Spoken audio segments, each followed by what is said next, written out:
Olá, seja bem-vindo ao nosso programa Domingo em Família, aqui na Igreja da Cidade Online. Deus abençoe você, a sua casa, tudo que você chama seu, e que alegria estarmos aqui nesta sexta edição desta primeira temporada do Domingo em Família. É um tempo muito desafiador para as famílias, ao mesmo tempo que é um tempo cheio de fé e de esperança, porque acreditamos que com Jesus, por mais difícil que sejam as circunstâncias, tudo vai ficar bem. Que bom que você está aqui conosco e eu quero já pedir a você para mandar esse convite para que outras famílias estejam também sendo abençoadas com o programa de hoje. Mande para 5 pessoas que você conhece o link do nosso programa, deste canal, para que mais pessoas possam assistir. Se você está chegando hoje, não assistiu nenhum programa, nós temos 5 edições gravadas desta temporada. Aqui neste canal você pode assistir todas elas com excelentes convidados que vão abençoar a sua vida e a sua família. Quero então trazer uma palavra de Deus para você. Acompanhe então Provérbios, capítulo de número 17, versículo de número 6, diz assim: os filhos dos filhos são uma coroa para os idosos, e os pais são o orgulho dos seus filhos. Provérbios 17, verso 6.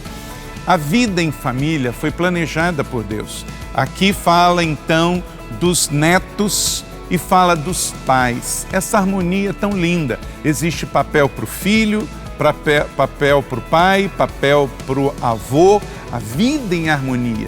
E quando isso é seguido, cada um na sua estação, a beleza na juventude, na maturidade, na terceira idade, enfim, a família criada por Deus é um presente para o mundo e você faz parte disso. Ame a sua família, invista na sua família, e se você está assistindo esse programa Domingo em Família, é justamente porque você entendeu isso. Então, como os filhos dos filhos, os netos são uma coroa para os idosos, os avós, os pais também são um orgulho para os seus filhos. Famílias funcionais sendo bênção para a terra. Que assim continue sendo, em nome de Jesus. Vamos então ao nosso convidado de hoje, o pastor Lucinho Barreto. Ele é o convidado do nosso programa Domingo em Família. Ele que é louco por Jesus e é um amigo da Igreja da Cidade. Pastor Lucinho Barreto, ele tem o ministério Loucos por Jesus, fala a nossa juventude de maneira muito especial e as famílias brasileiras. Casado, pai de família, vive em Belo Horizonte. Ele também é membro da Igreja Lagoinha, lá em Belo Horizonte, onde também tem os cultos onde ele serve, e já é muito conhecido nosso, aqui da Igreja da Cidade, muito querido. E hoje ele tem uma palavra baseada também na vida de um homem que a Bíblia fala sobre a sua vida em família, que foi Jó. Então, abra o seu coração, chame os seus parentes e amigos, o pessoal que está em casa, os jovens da sua casa. Vamos em Domingo em Família com Lucinho Barreto neste instante. Então vai ser especial demais. Que Deus use esse homem de Deus para abençoar a sua vida. Olá, queridos irmãos da Igreja da Cidade Online. Sejam muito bem-vindos aqui ao Domingo em Família. Eu sou o pastor Lucinho e eu quero compartilhar com vocês uma palavra de Deus para o seu coração e para a sua família. Eu quero ler o que está aqui em Jó, capítulo 1, a partir do verso 1, que diz assim: na terra de Uz vivia um homem chamado Jó. Ele era um homem íntegro, justo, temia a Deus e evitava fazer o mal.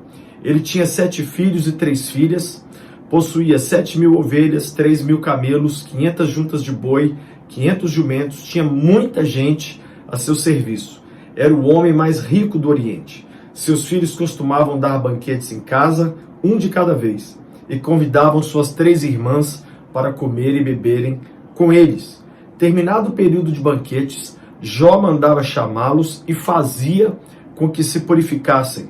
De madrugada, ele oferecia holocaustos em favor de cada um deles, pois pensava: talvez os meus filhos tenham, lá no íntimo, pecado e amaldiçoado a Deus.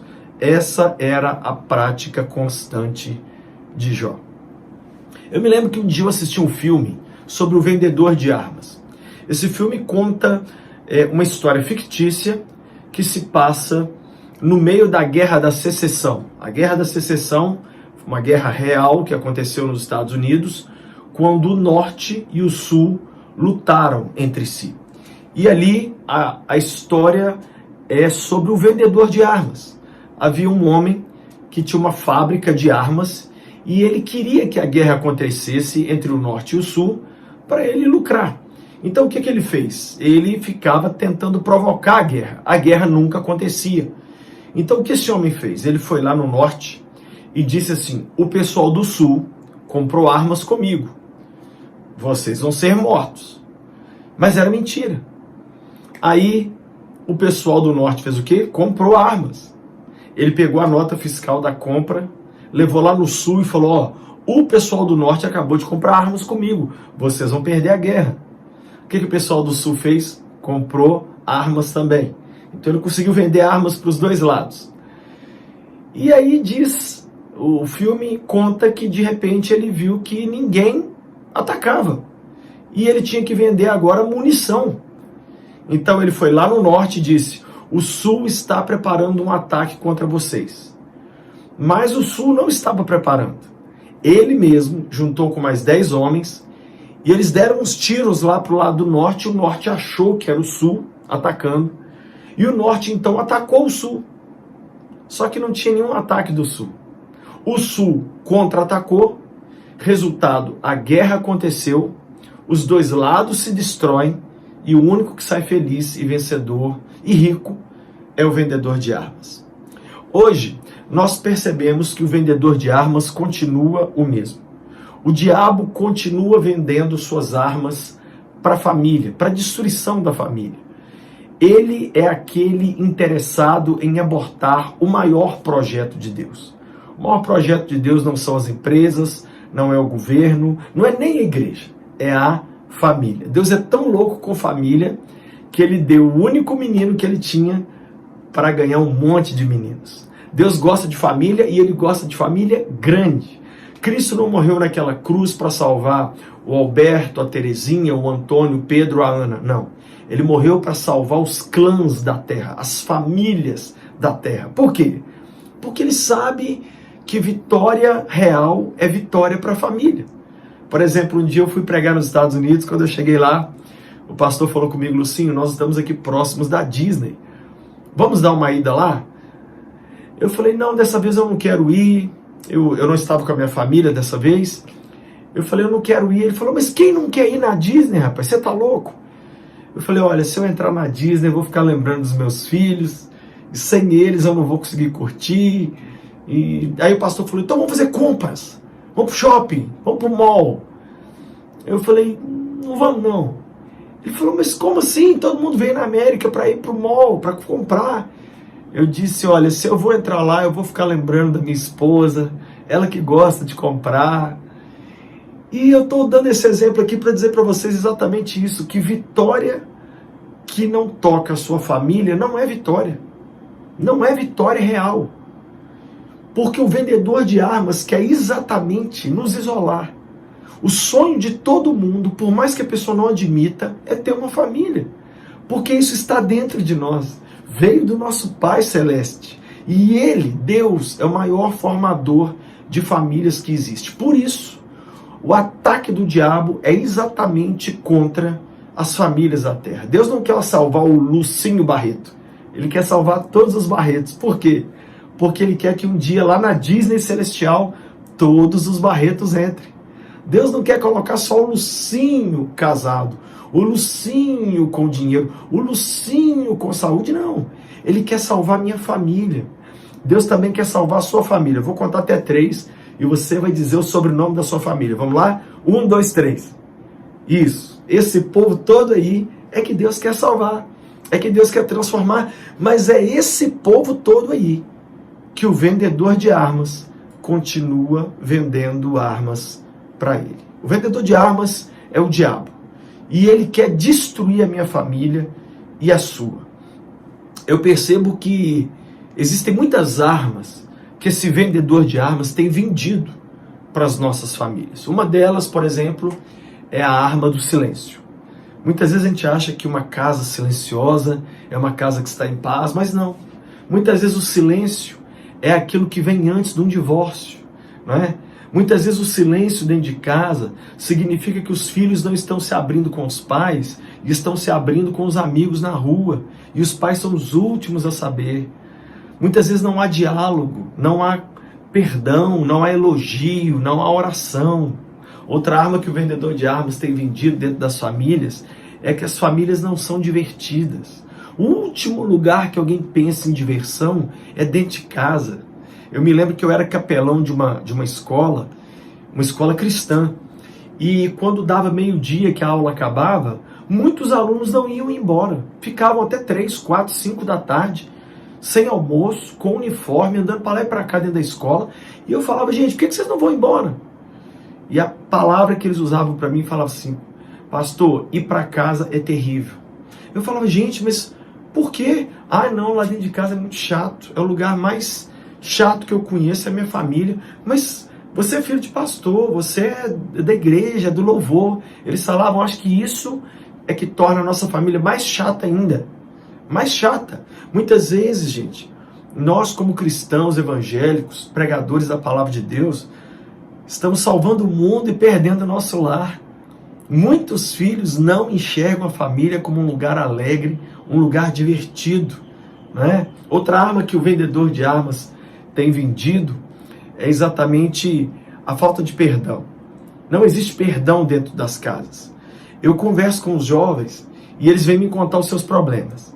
E aí eu viro para eles e digo assim, você já contou isso para os seus pais? Ih, pastor, não falo do meu pai, não falo da minha mãe, não. Eu tenho tanta raiva deles. Eles são os culpados de eu estar como eu estou. E meu pai não me amou, minha mãe não me elogiou. E eu não consigo liberar perdão. E eu vivo uma vida oprimida por causa disso. Eu tenho muita tristeza e rancor guardado deles. Muitos maridos e muitas esposas que não conseguem perdoar, né, os seus cônjuges, que não conseguem conversar, que não conseguem sentar e falar assim, vamos recomeçar. Outra arma que o vendedor de armas tem vendido nas famílias é o descontrole financeiro. As famílias não é que estão passando luta financeira, não. Elas só vivem em luta financeira. Uma coisa é você passar uma situação uma vez, um problema de saúde. Outra coisa é você ter problema de saúde a vida toda.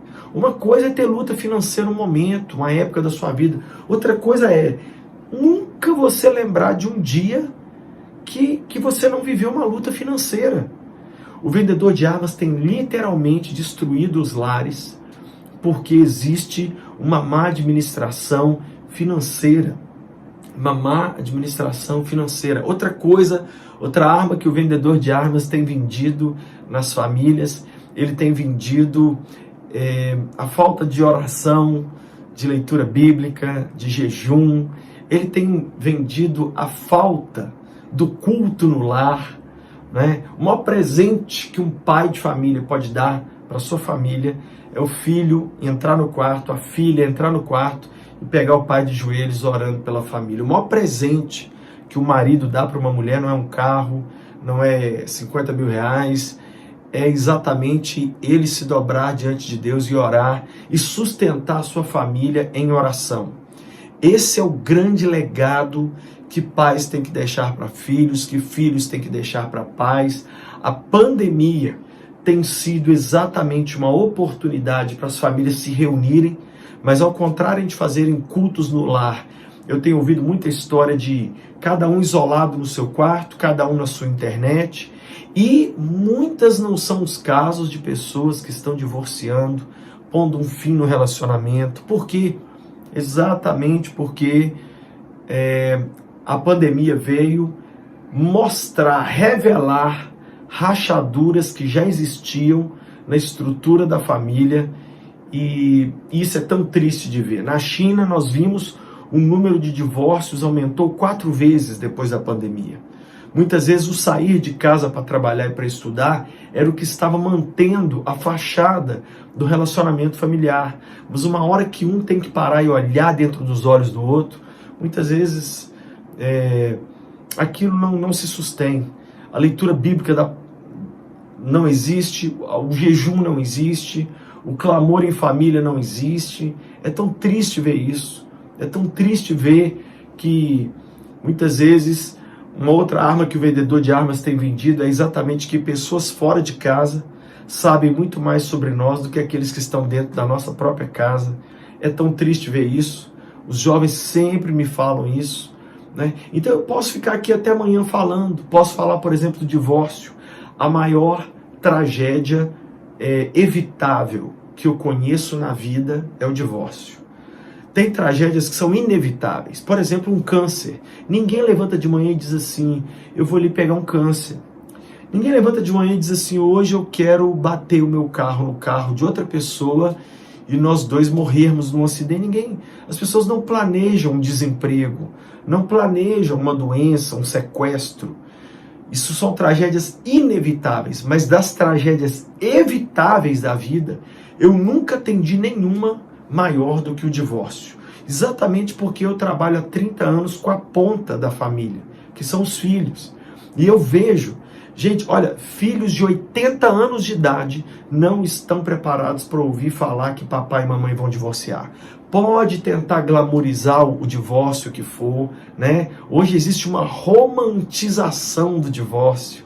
Casais famosos aí no Brasil têm se divorciado, mas eles colocam textos lindos na rede social um para os outros.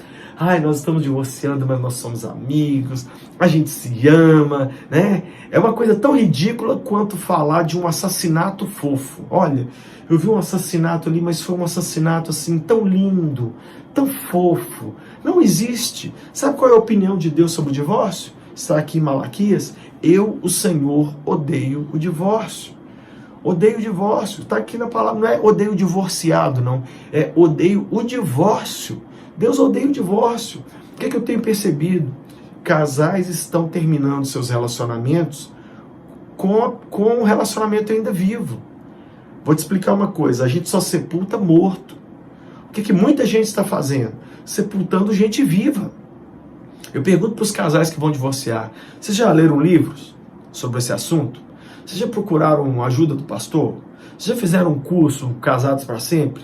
Vocês já foram aconselhados por alguém? Não. E aí, estão querendo sepultar situações que ainda têm que ser feito. É muito triste ver isso. O vendedor de armas vai distribuindo tantas armas que durante a pandemia eu tenho feito lives diárias. E é uma live chamada Confessionário, onde os jovens me fazem perguntas. E uma das perguntas que eu mais tenho respondido, me assustou muito isso, muito jovem perguntando assim, pastor Lucinho, sou cristão, é pecado não querer casar? E muitos escrevendo assim, pastor Lucinho, é pecado eu não querer ter filho? E eu comecei a ficar assim, no primeiro dia teve essa pergunta, no segundo dia teve essa pergunta, no terceiro, no quarto, no quinto. Todo dia tem essa pergunta. Um dia eu resolvi perguntar para eles. E eles me falaram, pastor, o exemplo que eu vi dentro de casa do que é um casamento e o exemplo do que eu vi dentro de casa do que é a criação de filhos me fizeram não querer ter uma família. Não querer seguir com esse projeto. Agora, gente, isso é muito triste. Muito triste. Eu posso falar aqui de várias armas que o vendedor de armas tem vendido dentro das famílias, né? Mas nós corremos dois grandes riscos se nós não pararmos o vendedor de armas. O primeiro risco que a gente corre é de vencer fora de casa e perder dentro de casa. Davi, um dia, foi perseguido pelo próprio filho dele, Absalão, que tomou o seu trono. E a Bíblia diz que um dia o exército dos dois foi lutar.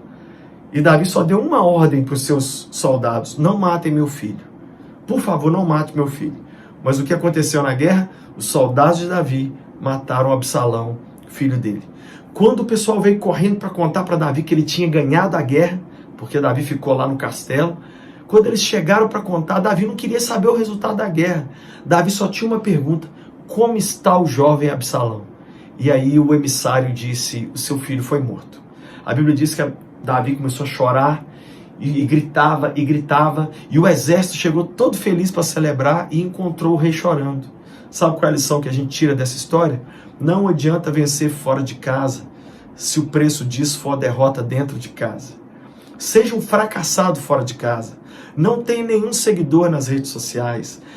Tenha um salário ruim, tenha um emprego ruim, mas seja admirado, querido, apreciado e amado dentro da sua casa. Aquele dia Davi descobriu que o que ele queria não era o trono de Israel, era o menino dele. Se o preço da sua vitória e da minha vitória for meus filhos, for meu casamento, eu não quero vitória nenhuma, nem ministerial. Nenhuma vitória justifica a derrota dentro de casa. Segunda grande tragédia que a gente pode viver se não pararmos o vendedor de armas é ficar assistindo a nossa família fundar. A Bíblia nos diz que um dia Deus apareceu para o jovem Samuel. Ele era um menino, ele era zelador do templo, e ele disse para Samuel: Samuel, dá um aviso para o pastor da igreja, o pastor Eli. Avisa para ele que os filhos dele não querem me obedecer e por isso eles serão mortos, e ele, o pastor Eli, vai ser tirado do ministério e ele também vai morrer. Samuel foi lá dar o recado. Quando ele deu o recado para Eli, a Bíblia diz que Eli simplesmente falou assim: é de Deus essa palavra, é de Deus. E não tomou providência nenhuma. Gente, família não é uma série da Netflix para a gente assistir enquanto vai todo mundo indo pro buraco e a gente assistindo como se fosse um programa de televisão. Eli foi avisado de uma grande tragédia que vinha sobre a sua família e ele ficou assistindo.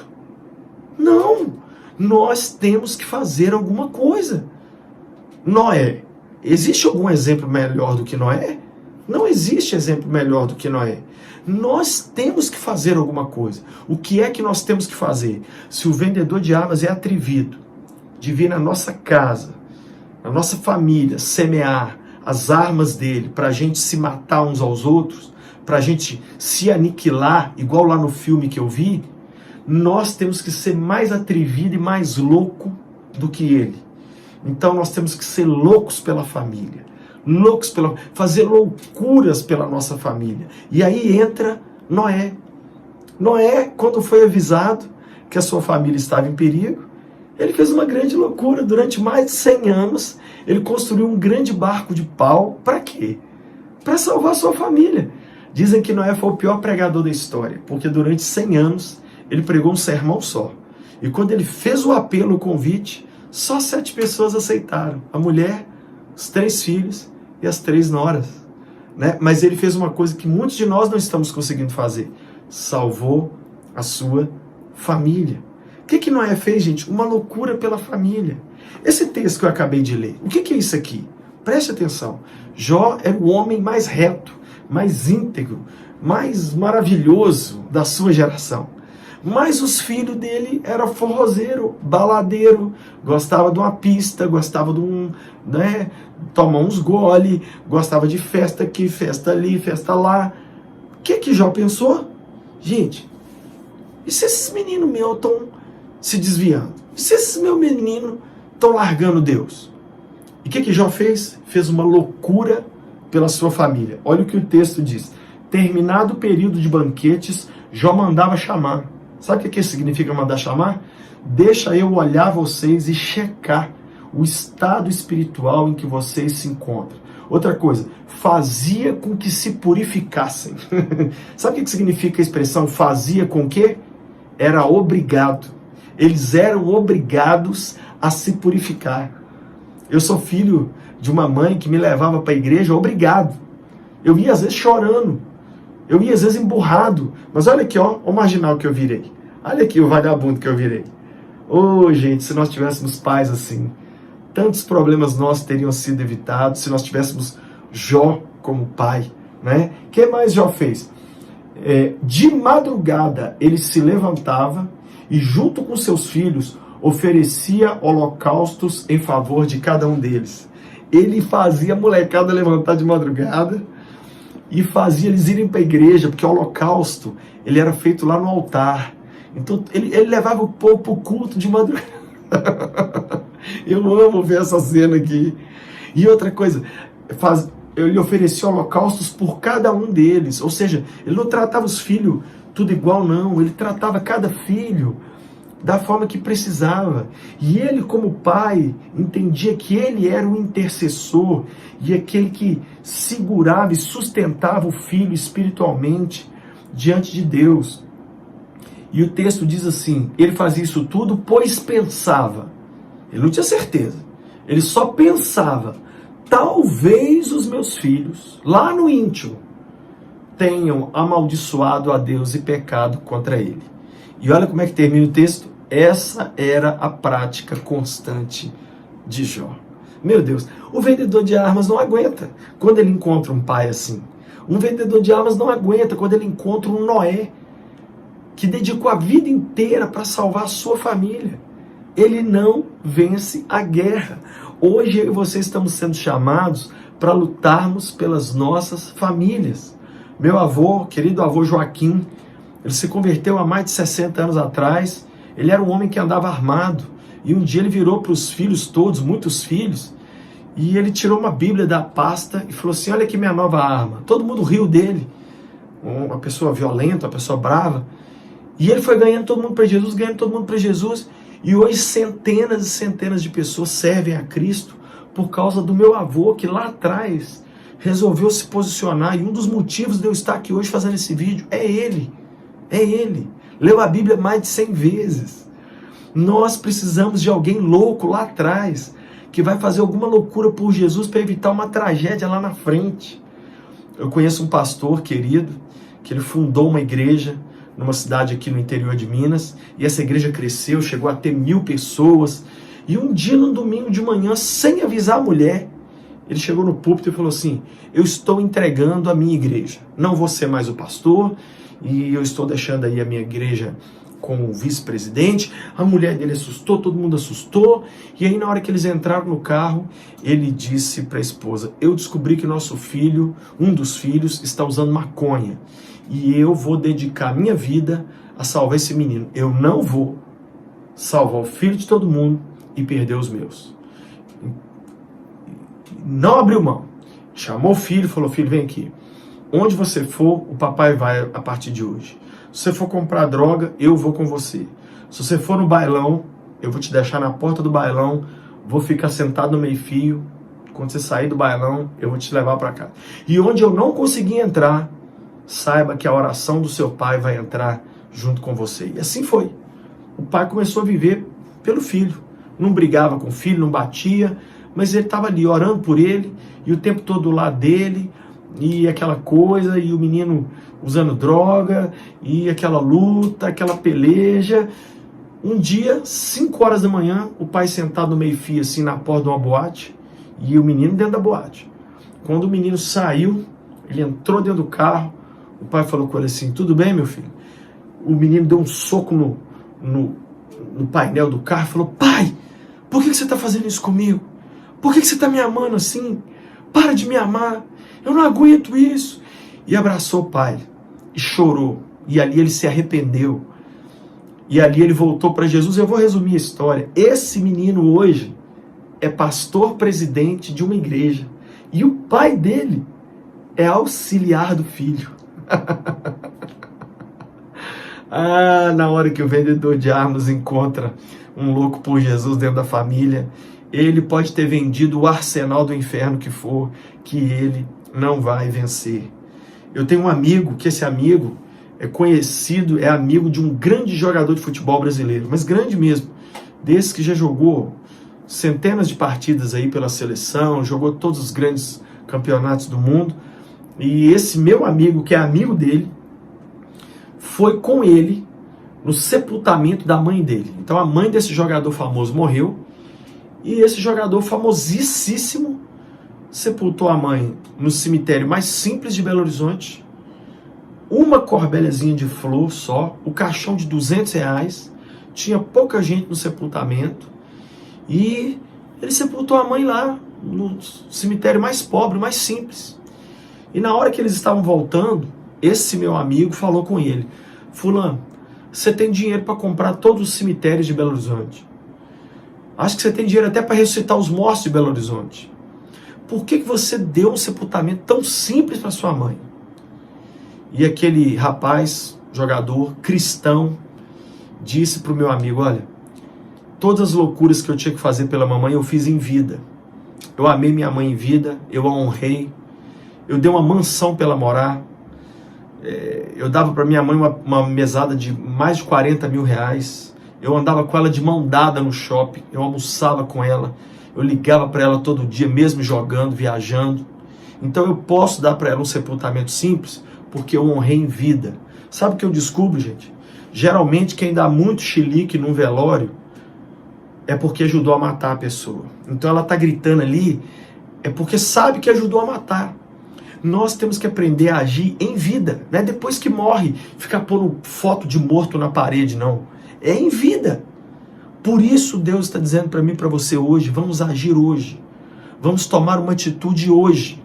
Eu me lembro que um dia eu estava dentro da minha casa e muita coisa ruim estava acontecendo. Eu estava brigando muito com a minha esposa e a gente estava ficando doente e objetos estavam sumindo dentro de casa e meus filhos acordando assustados, chorando à noite, eles eram pequenos e muita confusão. Eu levantei de madrugada e eu comecei a orar na sala da minha casa. E eu morava num edifício com vários apartamentos, um apartamento pequeno, e eu comecei a orar.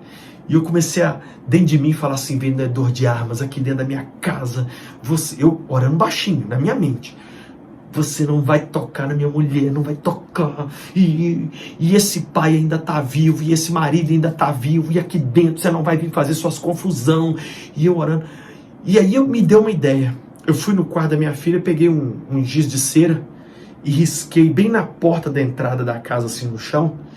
E aí eu esqueci que era de madrugada, e eu esqueci que eu morava num edifício cheio de apartamentos, e eu comecei a falar alto.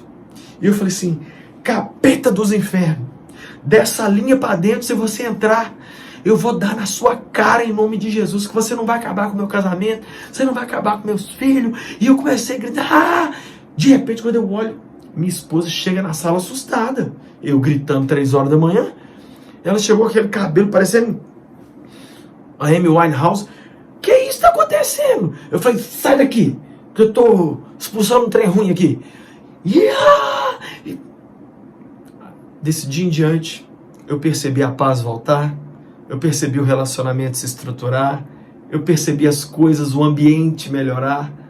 Eu quero desafiar você hoje a ser Jó, a ser como esse pai que abriu mão da igreja para ganhar o filho, a ser como Noé, que fez a loucura de construir uma arca, a ser como aquele jogador da seleção, que honrou e amou e beijou e cheirou a mãe em vida, em vida. Faça isso hoje. Deus está nos convidando agora a fazermos loucuras pela família, a fazermos loucuras pela nossa casa, para um dia nós podemos entrar pelos portões da Cidade Santa, de mão dada com todos eles, e entregá-los para o Pai e falar, Pai, está aqui, eu trouxe todos Fonseca, todos Barreto, todos Nogueira, todos Silva, todos. Eu trouxe a minha casa toda para morar com o Senhor para sempre. Querido Deus, eu abençoo cada pessoa que me assiste e eu te louvo, a Deus, por esse domingo em família, por essa verdadeira escola online da Igreja da Cidade. Eu quero abençoar cada família que me assiste e eu quero te pedir, ó Deus, que o Senhor transforme tudo que não está de acordo com a tua vontade naquilo que vai agradar ao teu coração. Eu elevo cada vida ao Senhor. Eu quero te pedir, seja qual for a arma que o vendedor de armas vendeu nesta casa, desfaz em nome de Jesus. Opera um milagre maravilhoso e leva cada vida dessa, cada uma, a experimentar o melhor de Deus. Seja Jesus entronizado em cada família e que nós nos levantemos hoje, pois a gente diz basta para o vendedor de armas. E na nossa casa, ele não tem poder. O único que pode tocar nosso lar é o Pai, o Filho e o Espírito Santo. Eu abençoo cada família, em nome e para a glória de Jesus. Amém. Que o Senhor te abençoe grandemente, que você continue sempre sendo o Jó da sua casa. Acabou tão rápido, né? Coisa boa. Obrigado, Lucinho, pela sua instrumentalidade, pela sua alegria, pela sua fé, por esses princípios poderosos aplicados da vida de Jó e sua família para a nossa vida hoje. Coisa boa. Compartilhe esse link para mais pessoas receberem esta palavra. Domingo que vem teremos convidado pastor Marcelo Toschi. Pastor Marcelo Toschi é pastor da Igreja Amor e Cuidado em Araçatuba, da rede Amor e Cuidado. É amigo desta igreja, meu amigo querido, membro da rede Inspire de Igrejas.